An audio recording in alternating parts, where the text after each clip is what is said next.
Hi, I'm Craig Dumont with PentecostalPastor.com, and actually we are at the Tennessee camp meeting here in the middle of June, and so you may hear a little bit of music in the background, some discussions going on around the display areas, but with me today is Fred Toke.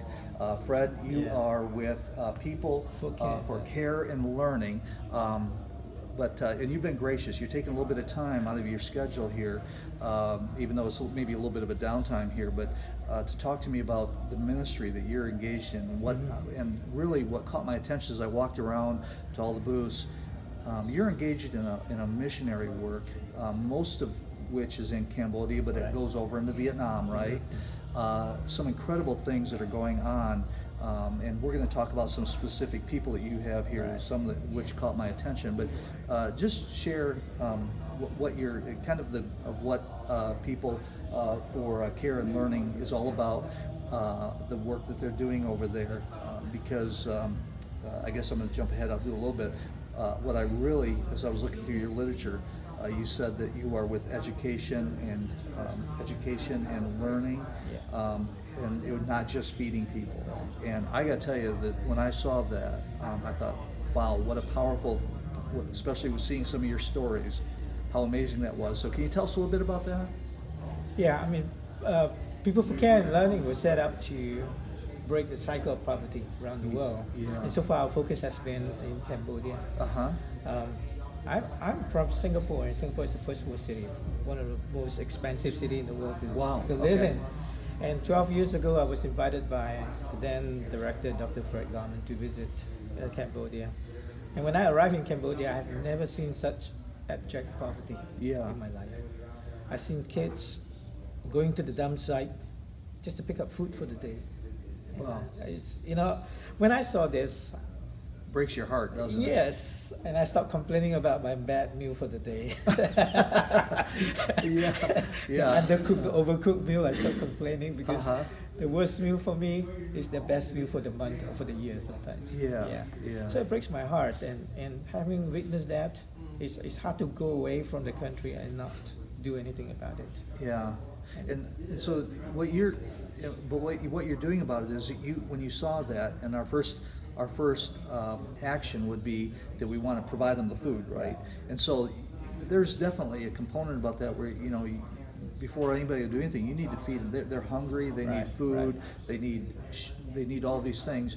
But once you give them that meal, there has to, in order to change the circumstances, I like what Win Arn and Donald McGavern in their mission work years ago coined redemption and lift.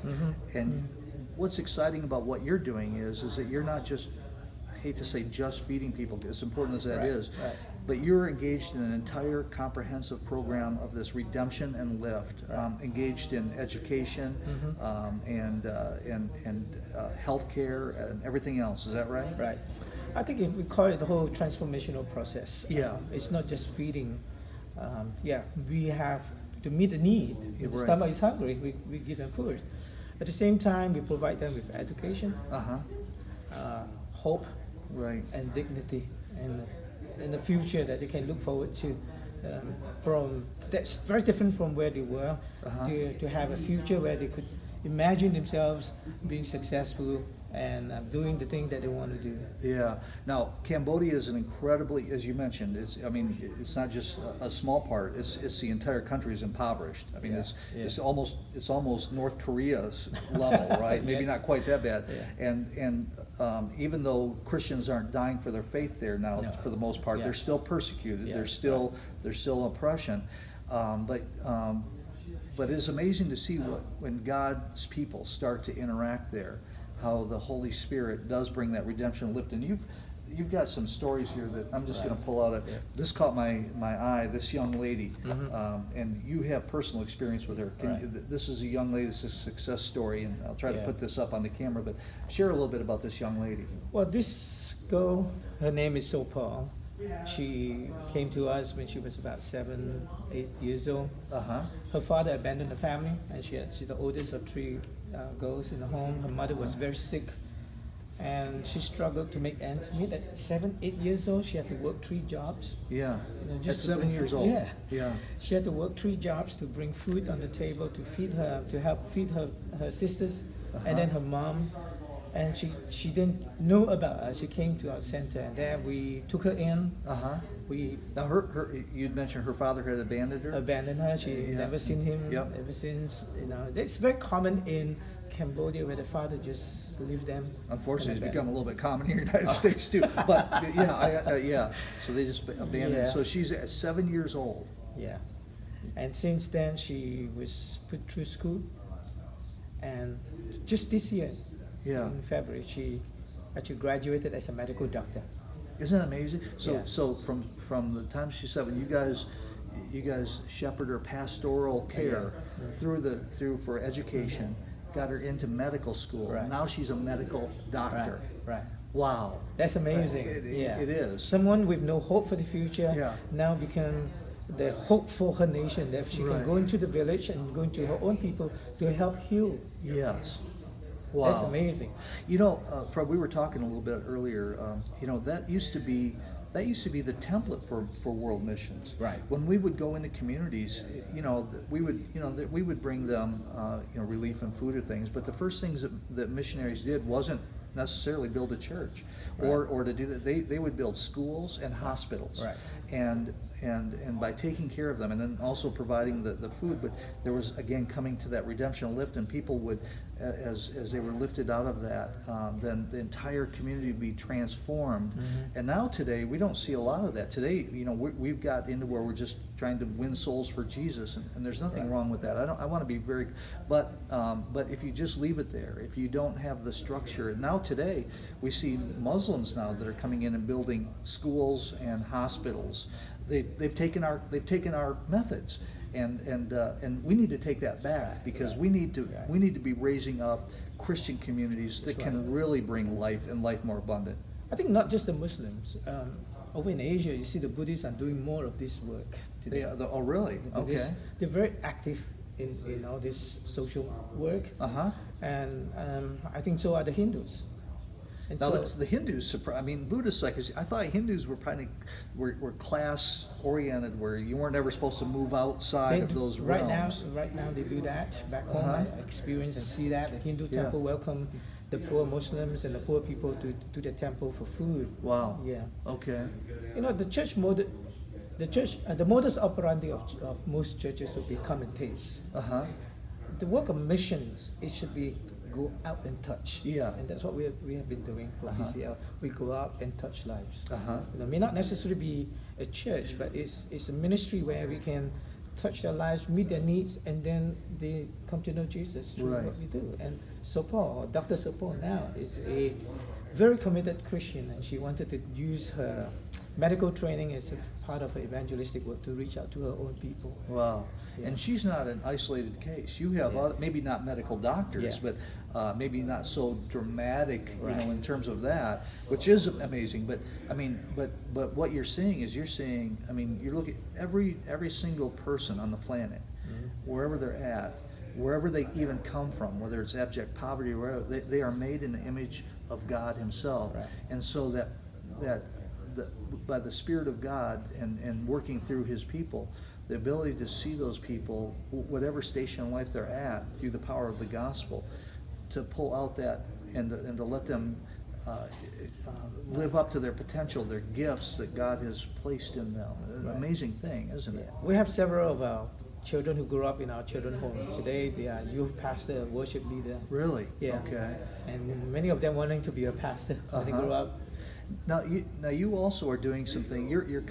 Now this has been developing over time, but you were sharing with me. Now right now you have kind of some coffee places where you can put some people to work, right? Right. But you were talking to me about one of the things that's really amazing is the growing amount of factories that are starting to move into Cambodia, Right. And also Vietnam as well. But you kind of have an idea of how to use some of those new economic opportunities to bring some additional work opportunities and dignity and all that to your people that you're working with. Right, right. What do you Yeah. what are some of the things that you're looking at as you go forward? Are you working with maybe factory owners to put to work some of your people that I think this is in the pipeline for us to Uh-huh. work with entrepreneurs, Uh-huh. business owners, Uh-huh. and how we can train our people to have the skills that they can then be sent to such Right. places to find work and Yeah. job. And when they are able to work and have their own income, then they find dignity in their own life. Yeah, well, you know, that's interesting because now it's a whole different economy, but in South Korea, Dr. Cho, of course, became one of the leading employers in all of South Korea because all of the employers went to him and said, hey, the Christians are the best workers. Who can you send to us? So, Right. I mean, I can see that happening with you. You're Yeah. raising up people who, you know, God has, you know, called to, you know, are gifted and are filled with the Spirit and of course, want to work and achieve something and fulfill what God's calling is in their life. So I can see in a couple of years people calling you and saying, hey, Fred, can you? Who do you have in your Christian organizations? We want you because they're the best workers. Yep, we hope to achieve that. Yeah. We have an English language training center Uh-huh. where tricycle riders, we call them tuk-tuk drivers, Uh-huh. and hotel workers will come in to learn English so that they can find job in hotels and all Uh-huh. that. Wow. And so far, many of them have successfully completed our English program, and they were Yeah. able to find jobs in Wow. these places. Okay. Yeah. That's Yeah. that's fantastic. Right. Now right now you're going back and forth. You kind of are fulfilling a kind of a dual role right now. You're to put it, I guess in one way, you're kind of on the ground in Mhm. Cambodia and Vietnam, and I guess you're still in Singapore, of course. Right. But you're also coming back here to the United States, doing some representation around the country for Right. the office, Right. the main office. By the way, this was started under Bob Pace in Right. missions, right? Right. Yeah. And unfortunately, I mean, yeah, 16, 17 years ago, this ministry was started. yeah, he just recently passed Right, away, yes, but yeah. but what a great legacy that he has Yep. to see this stuff continuing. Tell us a little bit about the ministry. How can they? Now you're here for some, showing people how they can maybe support this mission work. Yeah. And as I said, some of the materials are about how this benefits the local church and I pastored for 20 years, so I don't want to say that that's not important. But the important thing is not how it benefits our local church per se, that in terms of attendance or anything, but how that church really can be engaged and participate in your ministry. Well, not your ministry, but this ministry of reaching these young people and changing their lives. How can they get involved in that? Well, firstly, they can visit Cambodia and see for themselves. Other than that, how can we be? Just 27 hours flight time, that's all. Yeah. No, okay. You can help them on that if they want. If there's someone that would like to come over and see that. Yeah. Otherwise, they could, sponsor some of our children through their education. Right now, many Yeah. of our children have grown up Uh-huh. and they are going into universities, and we like to support them in this, and so that they can fulfill their So you have sponsorship programs, Right. And kind of unlike some of these other sponsorship programs that are out there, when they sponsor it, they know where it's going and they know it's going to get Right. to them. Yes. There's no 90% off the top for administrative costs. No. This is going Yeah, to that's support going these to them, children. yes, Yes. yes. Okay. The universities in Cambodia are not as good as perhaps in Bangkok in the Philippines. Uh-huh. And so what we do with children who have grown up, Uh-huh. we would send them to universities in Bangkok and in Philippines, Okay. so that they can have quality education. Yeah. And so if anyone would want to, support someone, from our homes and to be like So Paul, to Right. graduate to be somebody, and Right, that they can right. then, come back to Cambodia and serve their own people.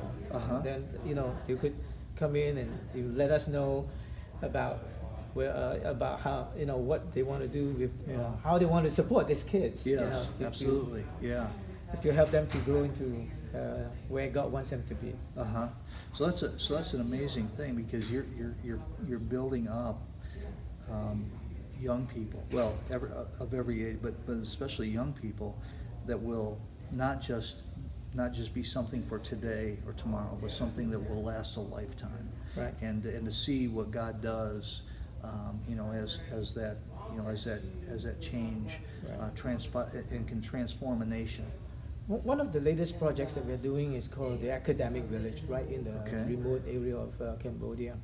most children would not be going to school because parents would want them to go out to work to bring home, the bread and all that.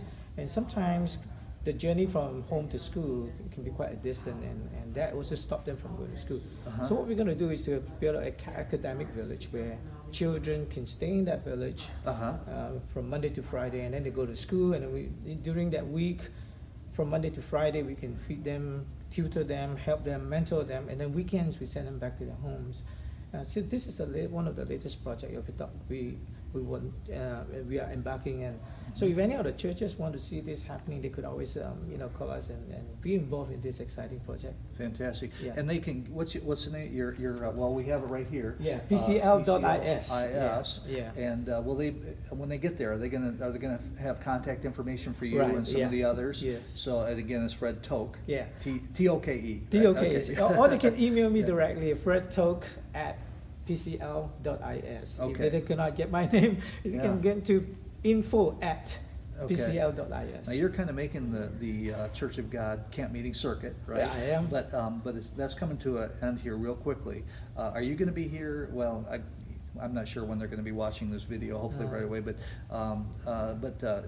no matter what it is, they'll be able to reach you, whether you're here, Singapore, or Cambodia. They're going to be able to get a hold of you. Right. Okay. Good. Yeah. That would be a great way for people to come in if they want to really get involved in something.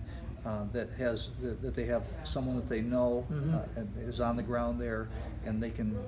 You're going to keep them up to date on what's happening. They can be on a constant update so that they know how their involvement, how their giving is not just feeding people, but again transforming lives through education, the gospel, work.